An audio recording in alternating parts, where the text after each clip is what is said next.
Hello dear friends, compete নাও YouTube চ্যানেলে তোমাদের সকলকে ওয়েলকাম জানিয়ে আজকের ভিডিও স্টার্ট করছি। দেখো, আমি তোমাদের যেমন বলেছিলাম, আমি কিন্তু এখানে precis writing, report writing, translation এগুলোর পাশাপাশি কিন্তু যাতে তোমাদের অবজেক্টিভ ইংলিশটাও পুরোপুরি শক্তভাবে তৈরি হয় তার জন্য কিন্তু SP Bakshi chapter wise discussion করছি, যেটা কিন্তু তোমাদের সমস্ত পরীক্ষার জন্যই ইম্পর্টেন্ট। কেননা 99% পরীক্ষাতেই কিন্তু কম্পিটিটিভে ইংলিশ একটা বড় পার্ট অধিকার করে। তো চলো শুরু করা যাক আজকের ভিডিও। যেমন আমরা বলেছিলাম, এসপি বক্সি চ্যাপ্টার 1 থেকে আজকে স্টার্ট করব। ভিডিওটির লেন্থ খুব ছোট থাকছে, তোমাদের পছন্দ হলে লাইক করো অ্যান্ড চ্যানেলটি সাবস্ক্রাইব করতে একেবারেই ভুলো না। The function of tenses. এবার দেখো, মানে কি টেন্স, আমরা ছোটোবেলা থেকে অনেকেই টেন্স পড়েছি, তো এই টেন্সের ব্যাপারটা সম্পর্কে এবার আমরা কম্পিটিটিভে আরও ডিটেলে জানবো। তো কি বলা হয়েছে দেখো, a tense may be defined as that form of a verb. ভার্বেরই একটা রূপ হিসাবে টেন্সকে সংজ্ঞা দেওয়া যায়, হুইচ ইন্ডিকেটস, যেটা নির্দেশ করে the time and the state of an action or event. কোনো একটা ঘটনা অথবা কোনো একটা ইভেন্ট বা ঘটনা বা ক্রম, কোনো কাজ, সেটার পরিস্থিতি, সেটার সময়, এইগুলোই নির্দেশ করে কিন্তু টেন্স। টেন্স মানে আমরা বাংলায় যেটা জানি কাল। This is manner A verb May refer to. তো ইন দিস ম্যানার, এইভাবে কিন্তু একটা ভার্বকেও কিন্তু রেফার করা যায়। ভার্বকে রেফার করা যায় মানে ভার্বের মাধ্যমে কিন্তু আমরা টেন্সের ব্যাপারটা অনেকটাই এক্সপ্রেস করি। সেগুলো কি কি দেখো, এক্সাম্পল এখানে দেওয়া আছে। হি গোজ টু স্কুল, সে স্কুলে যায়। এটা কি প্রেজেন্ট টাইম অফ অ্যাকশন, মানে কি সে প্রেজেন্ট টাইমে এখন কি করে, সে এখন স্কুলে যায়। হি ওয়েন্ট টু স্কুল, সে স্কুলে যেত। ওয়েন্ট, গো, ওয়েন্ট, গন, তিনটে ফর্ম হয়, গোয়ের তিনটে ফর্ম হয়। এগুলো সম্পর্কে আমরা ভার্বের চ্যাপ্টারে জানবো। হি ওয়েন্ট টু স্কুল, সে স্কুলে যেত। ঠিক আছে, তাহলে কি এটা past time of an action. কেন, যে অতীতে হয়ে গেছে, অতীতে সে স্কুলে যেত, সেটা বুঝলাম। He will go to school মানে কি ফিউচারে সে স্কুলে যাবে। তাহলে গো, ওয়েন্ট, এবার যদি ফিউচার ফর্মটা নেওয়া হয় তাহলে সেটা কি হবে, উইল গো। গনটা কিন্তু ফিউচার ফর্ম নয়, গনটা হচ্ছে পাস্ট পার্টিসিপল ফর্ম, মানে আমরা সেটাকে বলবো V3। পাস্ট পার্টিসিপল ফর্মটাকে আমরা বলবো V3। এবার দেখো, from the above sentences it will be clear to the students that there are three main tenses।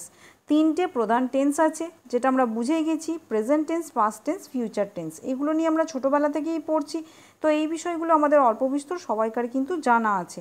এবার দেখো, state of an action, I right letters regularly. তাহলে টেন্সের কী কী কাজ সেখানে বোঝানো হচ্ছে। দেখো কীরকম করে টেন্সটাকে কত রকমভাবে একটা বিভিন্ন কালে কিন্তু ব্যবহার করা হচ্ছে। একটা সেন্টেন্সকে আমরা বিভিন্ন রকমভাবে ব্যবহার করছি। আই রাইট লেটার্স রেগুলারলি, এটা কি অভ্যাস বোঝাচ্ছে, আমি প্রত্যেক দিন লেটার্স লিখি, তাহলে এখানে একটা অভ্যাস বোঝানো হচ্ছে। এটা তাহলে কি প্রত্যেক দিন লিখি, এটা হ্যাবিচুয়াল ফাংশন, মানে হ্যাবিট, অভ্যাস হয়ে গেছে। তাহলে এটা কি প্রত্যেক দিন যে কাজটা করি সেটাকে অভ্যাসের মধ্যে ধরা হচ্ছে, এই কারণে এটা হয়ে গেল কিন্তু প্রেজেন্ট টেন্স। তাহলে প্রেজেন্ট টেন্স মানে কিন্তু এখন হচ্ছে সেটাই নয়, আমরা কিন্তু হ্যাবিচুয়াল জিনিসগুলোকেও প্রেজেন্ট টেন্সের আন্ডারে ফেলতে পারি। নেক্সট দেখো, I am writing a letter, আমি একটি চিঠি লিখিতেছি। তো লিখিতেছি এখানে কি, যেটা কন্টিনিউ হচ্ছে, এই অ্যাকশানটা কিন্তু চলছে, প্রোগ্রেসিভ অ্যাকশান এটা।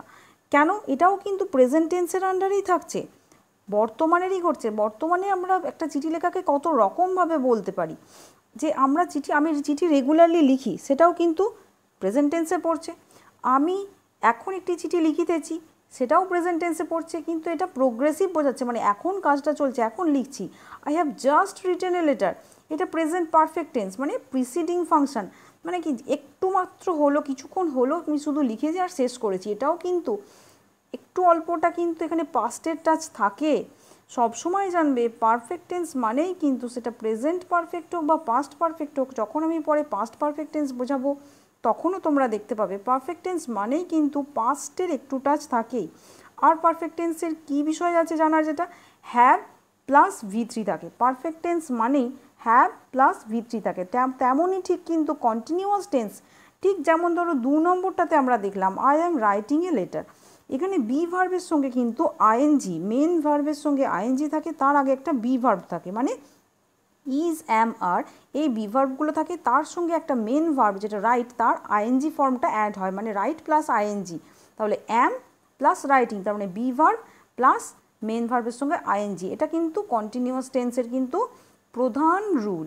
সেই রকমই তোমাদের পারফেক্ট টেন্সের যেটা রুল, হ্যাভ অথবা হ্যাজ থাকে, তারপরে কিন্তু V3 যেটা আমি বললাম পাস্ট পার্টিসিপল ফর্মটা থাকে। রিটেন, রিটেনটা রাইট, রোট, রিটেন, তাহলে রিটেনটা হচ্ছে আমাদের পাস্ট পার্টিসিপল ফর্ম।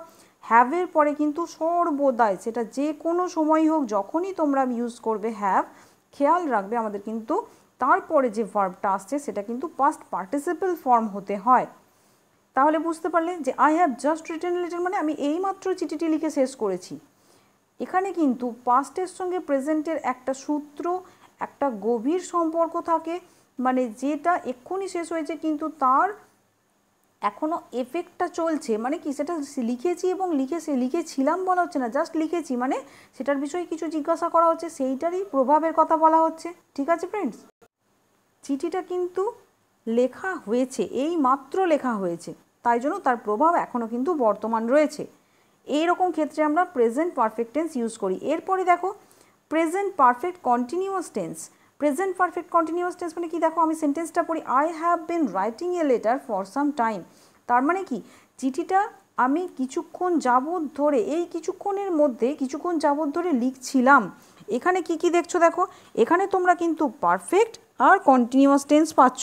মানে কি পারফেক্ট কন্টিনিউয়াস মানে, পারফেক্ট মানে আমি তোমাদের যেরকম বললাম যে হ্যাভ অথবা হ্যাজ হয়, তারপরে ভার্বের থার্ড ফর্ম হয়, সেই রকম দেখো হ্যাভ অথবা হ্যাজ কিন্তু এখানে আছেই, এবং ভার্বের থার্ড ফর্মটা দেখবে খুব কিন্তু সারপ্রাইজিংলি ভার্বের থার্ড ফর্মটা এখানেও আছে, সেটা হলো কিন্তু বিন। বিনটাকে আমরা বলি ভার্বের থার্ড ফর্ম। কেন বলছি, আমি তোমাদের হ্যাভের পরেই কিন্তু বলে দিয়েছি যে একটা ভার্বের থার্ড ফর্ম ইউজ হয়, বি, ওয়াজ অথবা war,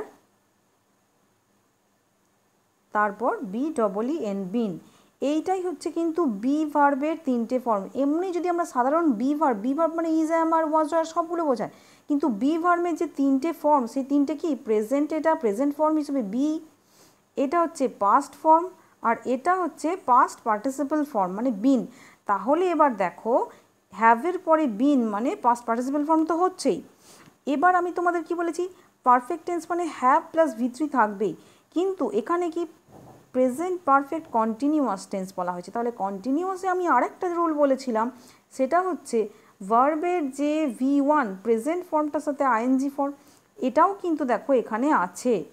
I have been writing a letter for some time, আমি কিছুক্ষণ সময়ের জন্য একটি লেটার লিখিতেছিলাম, মানে লিখিতেছিলাম মানে কি লিখছিলাম, লিখিতেছিলাম মানে অনেক আগে লিখেছিলাম সেটা নয়, লিখিতেছিলাম। এটা কিন্তু কিছুক্ষণ সময়ের জন্য, ফর সাম টাইম কিছুক্ষণ সময়ের জন্য, বর্তমানে যখন লিখিতেছিলাম মানে একটু কিছুটা আগেই কিন্তু শেষ হচ্ছিল লেখাটা, একটু কিছুক্ষণ আগেই আমি একটা কাজ কন্টিনিউয়াসলি করছিলাম, ঠিক সেই জিনিসটা বোঝানোর জন্য প্রেজেন্ট পারফেক্ট টেন্স ইউজ করা হয়। এখানে কিন্তু টাইম এক্সপ্রেশন দেওয়া হয়েছে, দেখো টাইম এক্সপ্রেশন কেন বলা হয়েছে, সাম টাইম কিছুক্ষণ সময়ের জন্য। ওকে ফ্রেন্ডস, বুঝতে পেরেছো আশা করি। এবার দেখো the frame of A tense, টেন্সের frame. We have following 3 time frames, and in order to get a complete structure of tense we should know briefly all of them. মানে আমরা কিন্তু কেমন কেমনভাবে সময়ের নির্দেশটা করা হয় টেন্সের মধ্যে, টাইমের ফ্রেমটা কেমন হয়, সময়টাকে কেমনভাবে লেখানো হয়, বোঝানো হয়, সেই জিনিসটা এখন জানবো। পয়েন্ট অফ টাইম, এখানে প্রথমেই দেখো কি লেখা আছে, পয়েন্ট অফ টাইম মানে একটা নির্দিষ্ট সময়, একটি নির্দিষ্ট সময়ের কথা বলা হচ্ছে। Point of time is that time which denotes any specific অথবা প্রপার টাইম। আমি বললাম যেরকম নির্দিষ্ট একটা স্পেসিফিক সময়, যেমন ইন 1947 1947 সালে। আমি জানি 1947 সালটা অনেকটা বড়, কিন্তু আমরা শুধুমাত্র 1947 সালের কথা বলছি, বা শুধুমাত্র মন্ডে মানে শুধুমাত্র সোমবারের কথা বলছি, তখন এটা কি পয়েন্ট অফ টাইম বোঝাচ্ছে। এবার দেখো পিরিয়ড অফ টাইম, এবার ধীরে ধীরে আরও ক্লিয়ার হবে। পিরিয়ড অফ টাইম মানে কি একটা সময় থেকে একটা সময় পর্যন্ত, যেখানে একটা স্পেসিফিক ডিউরেশন বোঝানো হয়। ডিউরেশন মানেই হচ্ছে একটা টাইমের এক সময় থেকে অন্য সময়, এটাকে কিন্তু ডিউরেশন মানে সময়ের যে ব্যবধান, সময়ের ব্যবধান মানে হচ্ছে ডিউরেশন। এখানে কি ফ্রম 1930 টু 1950। তাহলে 1930 থেকে 1950 পর্যন্ত যে সময়টা সেইটাকেই বলা হচ্ছে টাইম ডিউরেশন। একটা বুঝতে পারছো এখানে কিন্তু পয়েন্ট অফ টাইম নেই, এখানে কিন্তু 1930 থেকে 1950 সালের মধ্যবর্তী সময়টাকে বোঝানো হচ্ছে। তাহলে এটা একটা period of time. Monday to Saturday, বুঝতে পারছো নিশ্চয়ই, সোমবার থেকে শনিবার পর্যন্ত একটা সময়ের বেশ কিছুটা ব্যবধানের মধ্যেকার সময়টা বোঝানো হচ্ছে। এবার দেখো expression of time. Expression of টাইমটা কি, দুটো এই যে আমরা পড়লাম সেই দুটোর কম্বিনেশনকে বোঝায়। Denotes the combination of both point of time এবং পিরিয়ড অফ টাইম, দুটোকেই বোঝায়। যেমন উইন্টার 1947, তাহলে শীতকালও বোঝানো হচ্ছে। আবার শীতকাল মানে কি আমাদের পিরিয়ড অফ টাইম, আবার 1947 মানে পয়েন্ট অফ টাইম। তাহলে point of time and period of time দুটোই যখন থাকে তখন তাকে বলা হয় এক্সপ্রেশন অফ টাইম। সময়ের বিষয় একটা কিছু জাস্ট এক্সপ্রেস করা হচ্ছে, এখানে না তো পয়েন্ট বলা হচ্ছে আর না তো পিরিয়ড বা অনেকক্ষণ সময়ের ব্যবধানের কথা বলা হচ্ছে। এখানে কিন্তু শুধুমাত্র টাইমের বিষয়ে জাস্ট একটু ইনফরমেশান দেওয়া হচ্ছে। সেই কারণে উইন্টার যেটা আমাদের নির্দেশ করছে পিরিয়ড অফ টাইম, মানে কি উইন্টার শীতকাল, শীতকালটা তো অনেকক্ষণ সময় ধরে, অনেক 2 মাস কি 3টে মাস ধরে চলে, বা সামার সেটা আমাদের হয়ে যাচ্ছে পিরিয়ড অফ টাইম। কিন্তু 1947 যেটা কিনা আবার আমরা পড়েছিলাম পয়েন্ট অফ টাইমে। তো দেখো ফ্রেন্ডস, এখানে ভিডিওটি শেষ হচ্ছে, আশা করি তোমরা বুঝতে পেরেছো। তোমরা এই ভিডিওটির নিচে কমেন্ট দিতে পারো যে তোমরা কি এই রিলেটেড ভিডিও পছন্দ করছো। আমি এটাকে প্রোগ্রেস করছি যাতে তোমাদের অবজেক্টিভ ইংলিশটা কিন্তু খুব স্ট্রং হয়ে যায়। Thank you friends, please subscribe our channel if you think this is important and this will be helping you. Next ভিডিওতে আবার দেখা হচ্ছে। Take care of yourself and by.